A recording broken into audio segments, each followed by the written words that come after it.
What's happening, everyone? I'm James Lynch, and this is Early Look, the show where I take a look at an upcoming notable fight. And on today's edition, I'll be previewing the UFC middleweight title fight taking place at UFC 281 at Madison Square Garden in New York, November 12th. Israel Adesanya against Alex Pereira. But before I give you my preview and pick, hit that like button, hit the subscribe button, hit that notification bell. You do the trifecta there. It really does help out this channel big time. Okay, let's get into this. If you haven't watched the show before, I go through a bunch of stats, a bunch of intangibles, especially for this one, because there's some kickboxing history here between the two of them that I will address in this video.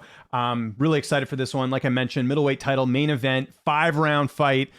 Can't wait for this one. It's awesome. And already seen a lot of comments on this fight already, just with the pros picks video I released, I think last week before. So really excited to get into this one. Let's start first with the middleweight champion, Israel Adesanya, the last style bender, and then we'll work our way through this preview. So Israel Adesanya is 23-1. He's got 15 knockouts, 0 submission victories, and 8 decisions. He's 33 years old. He is 6'4" with an 80-inch reach. So he's about 2 years younger than Alex Pereira. And they actually have the same height and reach. I know a lot of people talking about how much bigger Pereira is, or at least I've seen that on some of the comments. I mean, certainly Pereira is, very strong, but as far as height and reach goes, they are identical. Now, Israel Adesanya is a Brazilian Jiu-Jitsu purple belt. He hails from City Kickboxing. He's the former Glory middleweight title challenger. He's got performance of the night 5 times against Rob Wilkinson, Brad Tavares, Derek Brunson, Robert Whitaker, and Paulo Costa. He's got performance of the night 1 time against, who does he have it against? Kelvin Gastelum. And then he's got fight of the night 2 times against Anderson Silva and Kelvin Gastelum. He's got the most knockdowns in a UFC title fight in 4, and he's got the longest average fight time in the UFC middleweight division at 17 minutes and 35 seconds. I should say in middleweight division history there. Wanted to correct myself. Now, Israel Adesanya had his amateur mixed martial arts debut all the way back in 2009. You can see there November 2009, which he ended up losing. He made his mixed martial arts professional debut in March of 2012, right there. Made his UFC debut in February of 2018. I got to scroll up here a little bit faster. There we go, against Rob Wilkinson, like I mentioned. Israel Adesanya is 12-1 in the UFC. He's got 4 stoppage wins, some notable wins. He's got a lot of them. Well, let's be honest here. I know there was a knock on Israel early in his career, but he's got a lot of quality wins right now. He's got 2 wins over Marvin Vettori. He's got a win over Derek Brunson, Anderson Silva, the former middleweight champion, Kelvin Gastelum. He's got 2 wins over Robert Whitaker. Second fight, very close. We'll talk about that in a sec. Yoel Romero, and most recently, he defeated Jared Cannonier in July at UFC 276. His only loss in the octagon wasn't even in his weight class. It was up a weight class at 205 pounds, where he lost a decision against Jan Blachowicz, I should say. Also wanted to talk about Izzy's kickboxing record. You can see some of the kickboxing fights that are on here. I don't think they have every single one, but Israel Adesanya has a very lengthy kickboxing career. He has a record of 75-5. I checked this on 2 separate websites. I know Glory has him at 75-5, and according to that, he's also got 27 knockouts. So for a guy that's been called boring in MMA, he has a lot of knockouts in kickboxing. That's one thing to mention. He's only got 5 losses, like I mentioned, and he's only got 1 knockout loss in kickboxing, and that was to Alex Pereira back in 2017, and we're definitely going to talk about that fight a little bit later here. As you can see, as far as his UFC career goes, Israel Adesanya has not had any major layoffs, nor has he had any issues with USADA or any major injuries. He's had a bunch of close fights. We'll talk about those because, like I said, some of his fights have gone the distance. So the Adesanya and Vettori fight, which everyone always references, back in April of 2018, that was at UFC on Fox 29. 15 media members scored the fight for Adesanya. 2 media members scored it for Vettori. I remember watching that fight live and then rewatching it. I clearly thought Adesanya won that fight. Then there was a fight against Yoel Romero, one of the, not a great fight, let's just call it like it is. That was at UFC 248 in March of 2020. 12 media members scoring the fight for Adesanya, 2 scoring it a draw, and 7 media members scoring it for Yoel Romero. So a bit closer maybe than some people had thought. Then there was a fight against Jan Blachowicz, I should say. I butchered his name. I'm sorry about that, Jan. That was at UFC 259 back in March of 2021. 19 media members scored the fight for Jan Blachowicz. 7 media members scored it for Adesanya. So again, some feel like Adesanya should have got the nod in that one. I don't think he won, but to each their own. And then there's the Robert Whitaker fight, which I still get people talking about how they thought that Adesanya didn't deserve the nod in that one. And it was a very close fight. I mean, we can at least agree on that. It was a much closer fight than their first one, where Adesanya obviously knocked out Whitaker. That was back in February of this year, UFC 271. 20 media members scoring the fight for Adesanya, only 5 scoring it for Whitaker. So I do hear a lot of people saying Whitaker was robbed, all this different stuff. Only 5 media members scoring it for Robert Whitaker in that one. So again, there are some people who felt like he won, but that's not the majority. The majority did feel that Adesanya Adesanya did deserve the nod back in February of this year. So that is pretty much everything for Israel Adesanya. I mentioned the kickboxing record. I mentioned some other things. We'll talk about his fights with Pereira as we're talking about Alex Pereira here right now. So let's get into that. Alex Pereira. Where are we here? Let's get his profile up here. Alex Pereira has only got 7 fights. He's got 5 knockouts and 1 decision victory. And this is just in MMA. Obviously, his kickboxing record is much more extensive. Pereira is 35 years old. And like I mentioned, just like Adesanya, 6'4" with an 80-inch reach. So exact same height and reach, but a little bit older here at 35 compared to 33 for Adesanya. He's the number 4th ranked UFC middleweight. He's got a black belt in kickboxing. I know I always get people saying there's no such thing as a black belt in Muay Thai or kickboxing. Well, it's what it says on his profile page. So just going off what they say there, he's the former Glory middleweight and light heavyweight champion, and he trains at a team Teixeira. In fact, Dominic Reyes, I think, is over there right now. So he's getting a lot of good training over there with Glover Teixeira, Dominic Reyes. So lots of good training partners there for Pereira. Pereira, in his short UFC career, has already got performance of the night 2 times. Sorry, no, he doesn't. I read that wrong here. I actually have the wrong thing listed here. Ignore that. See, I caught myself there. Alex Pereira did not have an amateur debut in MMA. He went straight to the pros. His first fight was at Jungle Fight 82 back in October of 2015, and he was submitted. It's the only time he's been finished in his MMA career. So that was, like I said, that was back in October of 2015. Didn't make his UFC debut until November of 2021. So it's pretty crazy actually if you think about it. He made his UFC debut last November. Like, we're not even a year removed that he wasn't even in the UFC yet. And here he is fighting for a title. Very impressive. Kind of like Adesanya, right? It wasn't that long until he got a title shot. But yes, just 3 UFC fights there for Alex Pereira. 2 stoppage wins, 1 decision win over Bruno Silva. And to get in the UFC, he just needed the 1 fight in LFA. That was sort of like a North American fight there, and that got him in the UFC. But I think people knew with the history with Adesanya, it was inevitable he was going to end up in the UFC because they had a score to settle. And just to give you some context, and again, everyone's career path is different. Obviously, Pereira had a lot of accomplishments in kickboxing as to why we didn't see him in the UFC earlier. Adesanya, by the time Pereira made his UFC debut, Adesanya already had 11 UFC fights. So just one thing to consider, that obviously Adesanya not only has more MMA fights, but a lot more UFC fights as well. I mentioned it there. He's got wins. He's only got 1 notable win, Pereira does, and that's against Sean Strickland, and that was the same card that Adesanya was on, very strategically. That was a first-round finish for Alex Pereira in that one, and it was the first stoppage loss for Sean Strickland at middleweight, also first loss for him at middleweight, so it was a big win.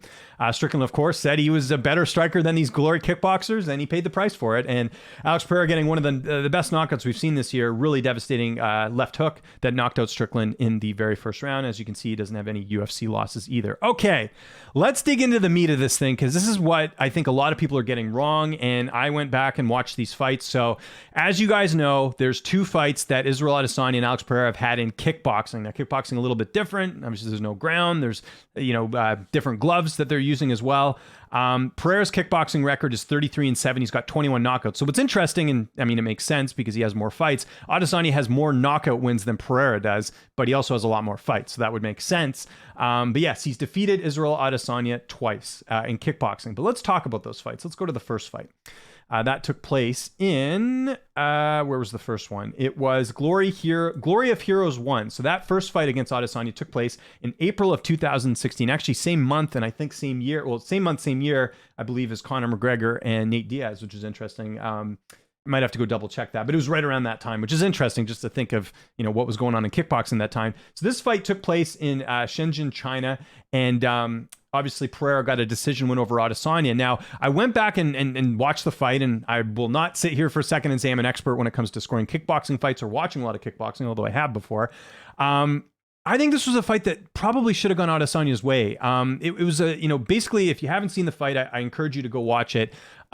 Pereira basically was loading up for the big power shot, and he did land a few times, but obviously didn't knock out Adesanya. And while Adesanya was being more of a tactician, he was going out there, he was landing his shots, and just being very good with his movement and doing quite well. And it's interesting because if you watch that fight, watch when they read the decision, you see Adesanya with a bit of obviously anger, but also a bit of surprise as well when the decision was read. So there are some people that feel that Adesanya deserved to win that first fight against Pereira. So again, when people talk about this fight, they say, oh, Pereira's got the 2 wins. It's going to mess up Adesanya mentally. Well, if Adesanya feels like he won that first fight, is that really going to mess him up? I'm not entirely sure. And the other thing we got to mention about that fight, that was at 190. So this fight's at 185. I know it's only 5 pounds, but when you talk to a lot of fighters when they're cutting weight, that does make a difference. And again, this fight took place in April of 2016. So yeah, again, I recommend going watch that fight and be the judge for yourself. If you felt like Pereira won, that's fine. But again, some people do feel like Adesanya should have got the nod there.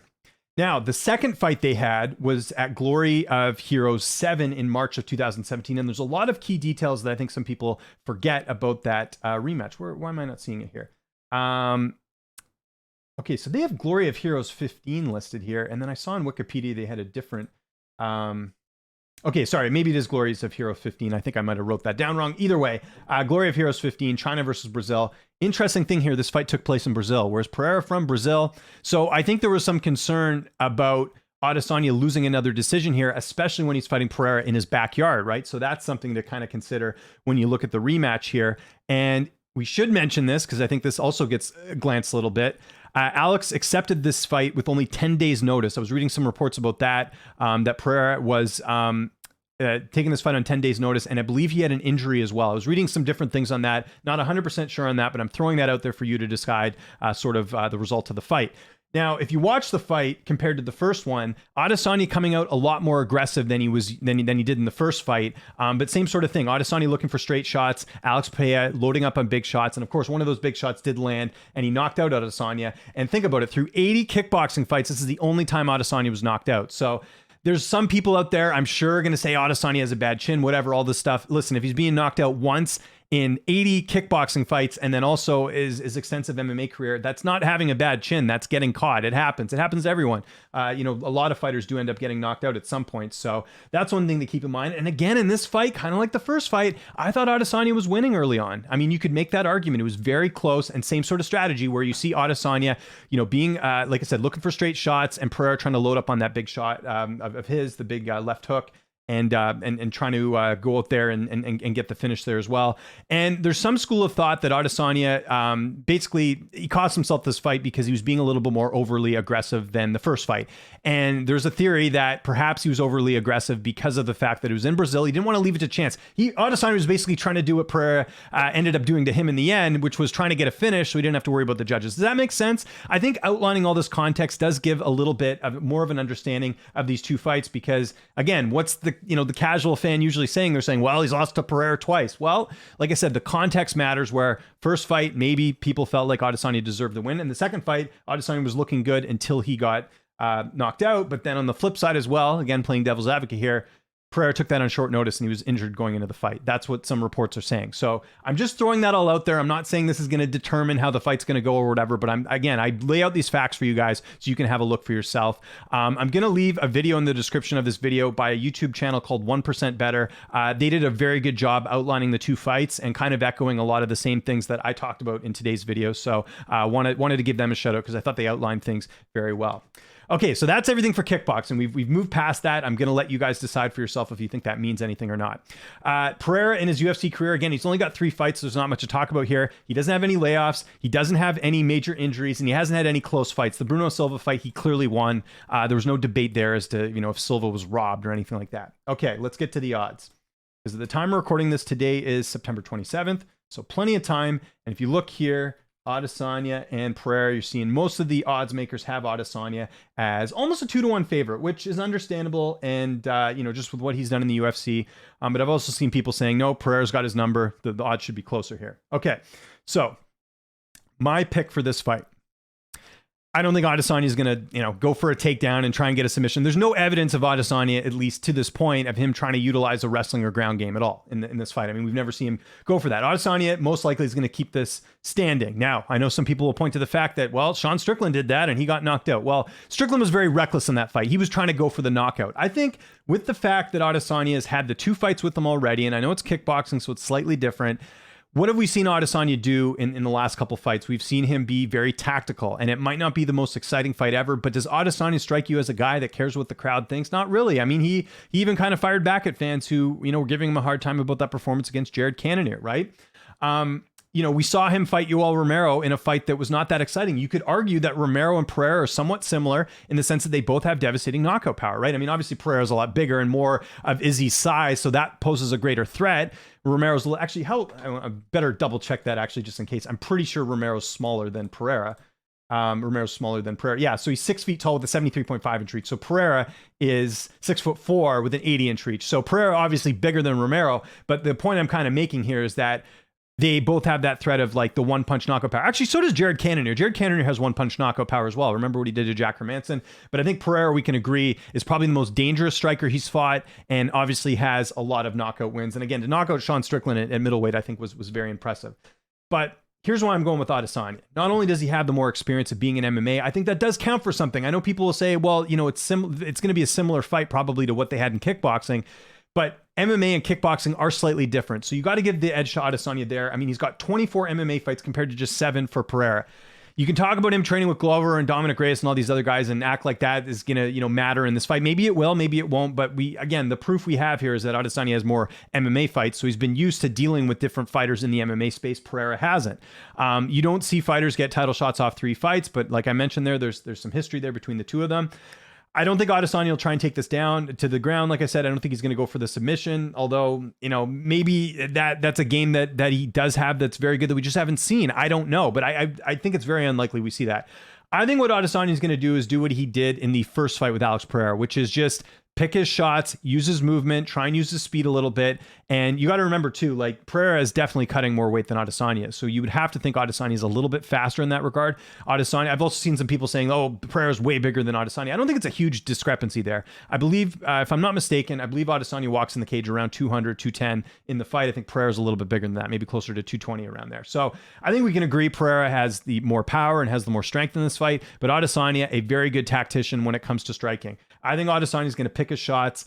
I'm very curious to see how this fight goes because it's 5 rounds. We've not seen Pereira go 5 rounds. We see him go 3 rounds, but how are those extra 2 rounds going to be here? I think it's going to be a case of where Adesanya potentially gets a late finish here, although I think the most likely scenario is Adesanya winning a decision here. Now look, at -165, I think those odds are decent. I would, there's always the threat of the knockout with Alex Pereira. I think if you do pick him in this fight, I guess you could get him at plus money, but you'll get even more value if you take him by knockout. I don't think Alex Pereira will win a decision here. I think he will knock out Adesanya if he does win, but I think the most likely case in this fight is Adesanya winning a decision here. So I will be betting Israel Adesanya by decision.